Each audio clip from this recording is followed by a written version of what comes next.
नमस्कार. Kitchen queens मध्ये तुमच्या सगळ्यांचं खूप खूप स्वागत. अमृता, कधी कधी काय होतं ना, एखाद्या वेळेला असं चविष्ट आणि खमंग तर खायचं असतं, पण वरण भात भाजी पोळी हा सगळा घाटणं नको वाटतो. हो, आणि अशाच वेळेला एक नवीन पदार्थ तयार होतो. म्हणजे तो पदार्थ शॉर्टकट आहे असं नाही बरं का, पण तो चविष्ट नक्कीच असतो. हो, मला माहितीये. असाच एक चविष्ट पदार्थ अमृता आज आपल्याला दाखवणार आहे. पण अमृता, जर आपल्या स्टाईलनी सांगूयात का? हो, नक्की. ब्रेकफास्ट असो किंवा डिनर, दमदमीत आणि चमचमीत दाल लसुणी पराठा लागेल एकदम भारी. चला तो करायला घेऊयात मग घरच्या घरी. जनरली ना मनीषा, या पराठ्यामध्ये ना मूग डाळ वापरली जाते. बरं. ही मूग डाळ आपण एक किमान 3 ते 4 तास पाण्यात भिजत घातली आहे. बरं. ह्याला आपल्याला पूर्ण 100% नाही शिजवायचंय, 60 ते 70% शिजवायचंय. तर त्याच्यासाठी आपण काय केलंय, पाणी गरम करायला ठेवलंय. पाणी उकळलं ना मनीषा, की ही मूग डाळ आपल्याला त्या पाण्यात घालायची आहे बरं. आणि अगदी 5 ते 7 मिनिटात ती डाळ आपल्याला काढून घ्यायची आहे, कारण की ही पूर्ण शिजवायची नाहीये. बरं. आणि मूग डाळ शिजायला तसाही खूप वेळ लागत नाही. बरं मनीषा, पाण्याला उकळी आली आहे. आपण जी भिजवलेली मूग डाळ आहे बरं. याच्यामध्ये घालून घेऊया.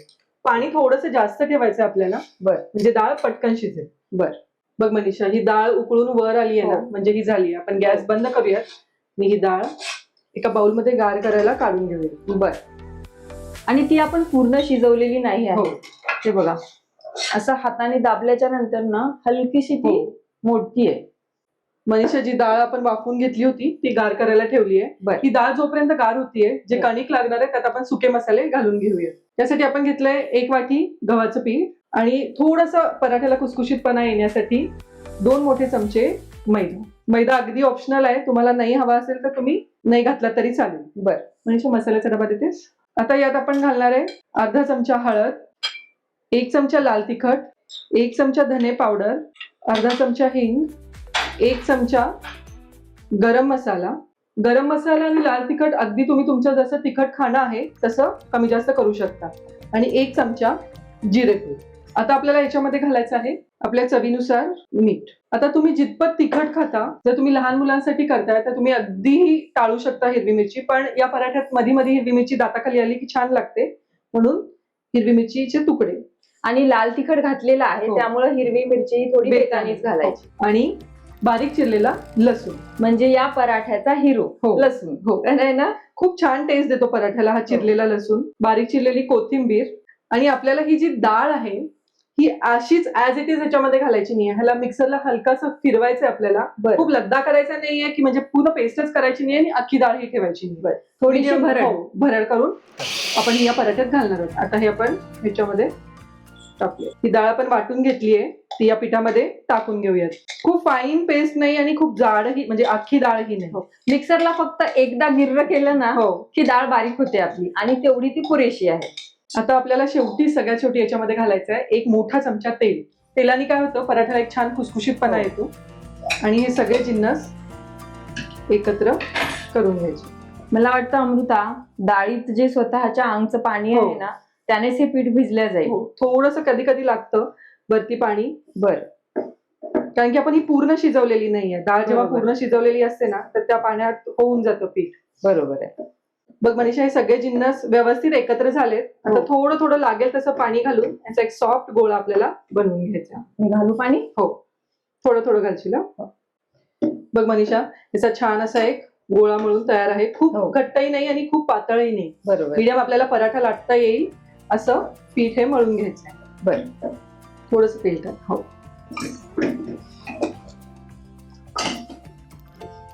मनीषा, आपलं पीठ छान 15-20 मिनिटं मुरलंय. आता एक गोळा घ्यायचा आणि ह्याला थोडंसं हलक्या हाताने लाटावं लागतं. बर. तशी डाळ जी आहे ती शिजून घेतलेली आहे, हो. त्यामुळे ते पराठा फाटणार नाही. नाही. आणि अमृता, तुला माहितीये का, पराठा हा असा जिन्नस आहे ना की लहान मुलांच्या एकदम आवडीचा विषय आहे तो. पोळी भाजी खायला मुलं नाही म्हणतील, पण पराठा दिला ना की तो लगेच संपतो. रोज रोज पोळी भाजी खाऊन पण आहे ना मनीषा, मुलांना खूप कंटाळा येतो. हो. त्यांना नेहमी काही ना काही व्हेरिएशन पाहिजे असतं. हो. आणि आयांचं असं असतं की बाबा त्यांनी हेल्दी खाल्लं पाहिजे. हो. तर ही किचन मध्ये आईची आणि लेकांची जुगलबंदी चालू असते. हो. कसा लाटायचा अमृता, पातळ की कसा? मीडियम, खूप पातळही नाही आणि खूप जाडही नाही. बर. बघ मनीषा, जी डाळ आपण वाटली, हो. हलकीशी मिक्सरला फिरून घेतली होती, ती किती हो. छान दिसते. हो. हो. आणि लाटताना तू एकदम हलक्या हाताने हो, हो. लाटतेस ना. काय आहे, जोर दिला तर कधी कधी पराठा फाटू फाटू शकतो, शकतो. कारण की आपण बरोबर आहे. मिरचीचे तुकडे घातलेत, आपण लसणाचे तुकडे हो. घातलेत. हो. बघ मनीषा, इतपत पातळ आपल्याला हा पराठा लाटून घ्यायचा. बर.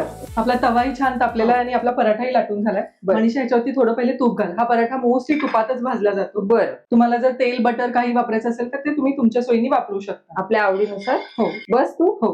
आणि आता हा पराठा ह्याच्यावरती टाकून द्यायचा. मनीषा, तू हा पराठा खरपूस छान भाजून घे. बर. तोपर्यंत मी अजून एक लाटून घेते. चालेल.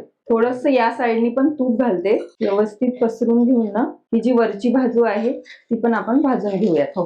मग मनीषा, डाळ, हो. लसूण, मिरची किती छान दिसते हो. त्याच्यामध्ये. आणि ना तुपाने असा खमंग वास येतोय अमृता. आणि आणखी एक मला तुम्हाला सांगायला आवडेल, जर तुम्हाला असं भीती वाटते की बाबा मी ह्याच्यात लसूण घातलाय, मिरची घातली तर माझा पराठा फाटेल, तर काय करायचंय, पहिला पूर्ण पराठा लाटून घ्यायचा आहे तुमचा. बर. आणि मग लसूण आणि मिरचीचे तुकडे टाकून त्याच्यावर एक हलकासं लाटणं आपण फिरवून द्यायचंय. म्हणजे तो वर्ण टाकला ना तरी सुद्धा चिटकेल. हो. बघ मनीषा, हा थोडासा पराठा आपण लाटला. बर. की ज्यांना आत लसूण नाही टाकायचंय त्यांनी असा वरतून टाकून, बर, मिरचीचे तुकडेही थोडेसे वरतून टाकून ह्याला हलक्या हाताने लाटणं फिरवून घ्यायचं. बर. म्हणजे तो व्यवस्थित चिकटून जाईल हो. ना. आणि हे जे आहे ना लसूण आणि मिरची, हो, हे जेव्हा आपण पराठा भाजतो ना तरी खूप छान क्रिस्पी होतं. हो. बघ मनीषा, छान ब्राऊन झाला आपला पराठा. हो. आणि आपली डाळ ही शिजलेली आहे, त्यामुळे ह्याला खूप ब्राऊन करायची गरज नाहीये. हो. हा झालेला आहे. हा पराठा काढून घेऊया. बर. थोडस तूप लावू. हो. आणि हा जो दुसरा पराठा आहे तो पण आपण भाजून घेऊया.